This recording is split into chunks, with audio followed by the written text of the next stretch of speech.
Hey everybody, it's Michelle. I wanted to talk to you about something crazy that's happened to me again. Yes, again. Um, One of the very first videos I made, I think it was actually the first, I was making some Play-Doh and something creepy was taking place in the other room. Actually, it wasn't something creepy, but I thought it was because the day before I was freaked out of my mind. So I don't know out there how many people like to watch Bunny Graveyard Girl on YouTube, but I will binge watch her all the time. Yes. And right now, lately, she is totally different than what she used to be like when she first started her vlogs. And I've been watching a lot of her old ones that she did back in 2010, 2011, and she's like a totally different person. If y'all know who I'm talking about, you know what I'm talking about. So, um, anyhow, the day before I made my very first video, I had made, well, first I had watched one of Bunny's videos, and way back years ago, she was doing paranormal videos, and I thought that was cool, so I binged watched all of her paranormal videos. So what I did was, like an idiot, I went and made or drew out on a piece of construction paper my own Ouija board. I made all the things on it, put everything up there, and maybe one day I will do a video of that, but not anytime soon, mind you. So anyhow, what I did was I made that, and I didn't want to be the only one doing it. And I know, stupid me, I got it made, and my kids came home from school, and my daughter Lacey is 10, and she saw what I did, and she was like, "Well, I want to do it with you." Okay. It was dumb of me to do that because she gets scared easily. I get scared easily. So anyway, I've got a little black table over there that I set in front of us. I sat on one side, she sat on the opposite side, and I, it was literally my weird makeshift Ouija board. So instead of the little glass that you put up there, all I had was a magnifying glass. Yeah. And so it's about maybe that big, yeah, with the handle on it. So we put it on there, and we each put our fingers on it. I put mine on one side, she put hers on the other, and we're sitting there. Now, about 3, maybe almost 4 years ago, my grandmother passed away, and it took a long time for me to get over that. And I was sad all the time, and I just missed her. It was so hard to believe that she was gone. Well, now about a year ago almost, come June, I believe it will be a year since my grandfather has passed away, her husband. So we're sitting there, and I say, well, you know how like people will say, well, if you're messing with a Ouija board and you're trying to contact a particular person, other spirits who aren't that good, possibly demonic spirits, will pretend to be that person you're wanting to talk to and try to get out, so to speak. So, I wasn't thinking of that, which is stupid, of course. Now, I don't know how true this stuff is. I don't know if this stuff really takes place because, there's a lot of controversy on it because, like in the Bible, they say, I went and looked this stuff up. I tried to do some research on it, and I looked in the Bible, and it says that if there is some kind of entity or spirit, it is not someone from the human world. It's not a person who has died and hasn't moved on.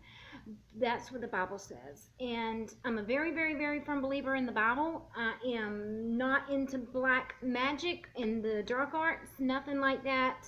I pray every single day, often every day, and I believe in Jesus Christ, and I am not in any way demonic or anything like that. Just to, put that out there. So anyway, to make a long story longer, me and my daughter Lacey got the table, we put the Ouija board on it, or the Ouija board, and took the little magnifying glass, we each put our fingers on it, and I spoke, I said something along the lines of, this is Michelle, and I would like to contact my granddaddy.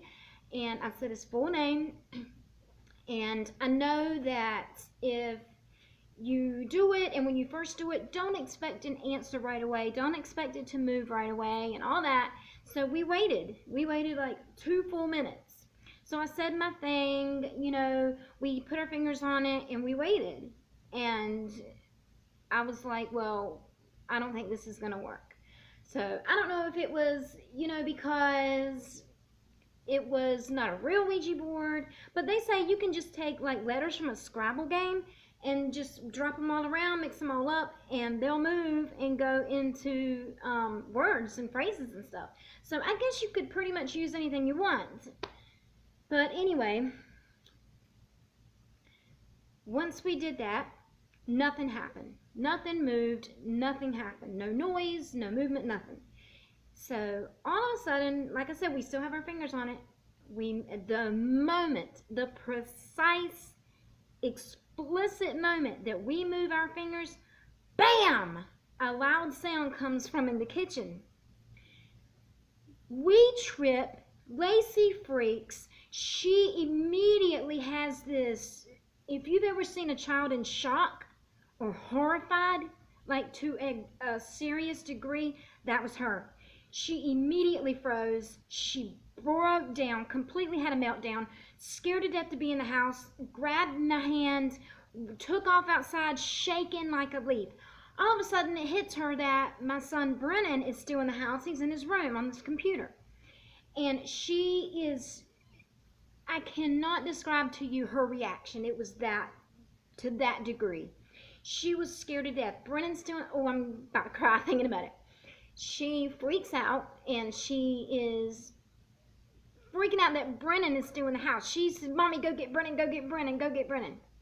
I mean, it wasn't like, the trash can lid was not on right or sitting crooked or anything like that. My trash can lid, it's a big trash can. When you put the lid on, it locks down, sort of. And it's stuck. And it wasn't just like, oh, it fell over. It ended up halfway across the floor. Like, I have a large kitchen. My trash can lid was way up there, away from it. Yeah, and it didn't happen a year before that. It didn't happen the day before. It didn't happen that morning. It didn't happen 5 minutes before we did it. The literal, precise moment that we took our fingers off, bam! Yeah. Well, after that happened, she completely freaked. I mean, just was horrified. And I have to say myself, I told her, oh, it wasn't sitting there well, but I know that it was. And we were scared. And of course, everybody thought it was retarded and stupid of me. She told her daddy that what we had done, and we were like, everybody was like, don't do that. I told my mother that night because she told me about a crazy experience her and her little brother had. And she knew that she got the Ouija board for Christmas when she was like maybe 10, and her little brother was maybe 6. So she knew that she wasn't moving it. She knew her brother wasn't moving it because she asked it, what time is it? And she said it moved to the precise time it was at that moment. She knew her little brother didn't know what time it was. He was too young to really know. Hold on. Okay, sorry. What was I saying? Oh, yes. So my mother was like, yeah, she was freaked out. She said she had just gotten it for Christmas. She tried out her Ouija board, and when that happened, she put it away, never touched it again, never wants to see it again, never saw it again. So I called her that night that happened and was telling her all about it, told her how Lacey reacted, how that happened, what happened, and all that. And she was like, yeah, I kind of believe in stuff like that. Now, my daddy is a preacher, and, she's the preacher's wife. And, she's not like a holier than thou type of person. She's the most down-to-earth person you ever want to meet. But she is very much Christian, very Christian person. But she thinks that, there's things out there that can't be explained. So, that experience kind of freaked her out. So she's like, yeah, be careful doing that. And, you know, it was like, why did you scare her like that and all that? But anyway, now that was about 4, maybe 5 months ago. So there is a particular time at night. I go to bed pretty late at night. So about 1:30, 2 o'clock, something along there, every night, I hear a particular noise in the kitchen. And it is the same noise every single time, around that same time, because every time I hear it, I make a point to look at the time. And it's in between 1:30, 2 o'clock. Now, I know that 3 a.m. is the bewitching haunting hour, but anyway, this is when it happens. Now, mind you, I've never, ever, ever before that incident have ever seen, heard, or felt anything in this house at all. This is a fairly newer home. But it was as if I couldn't help thinking to myself, I've let something out. And there's nothing threatening, no kind of odd, scary, I'm going to get you feeling of any kind whatsoever. But I hear that noise all the time. And it's like somebody picks up, it's like someone's picked up a few things of silverware at once and set it down. That's what it sounds like. It's not real loud, but you hear it. And not only that, a couple of weeks ago, that trash can lid flew off again. Hold on.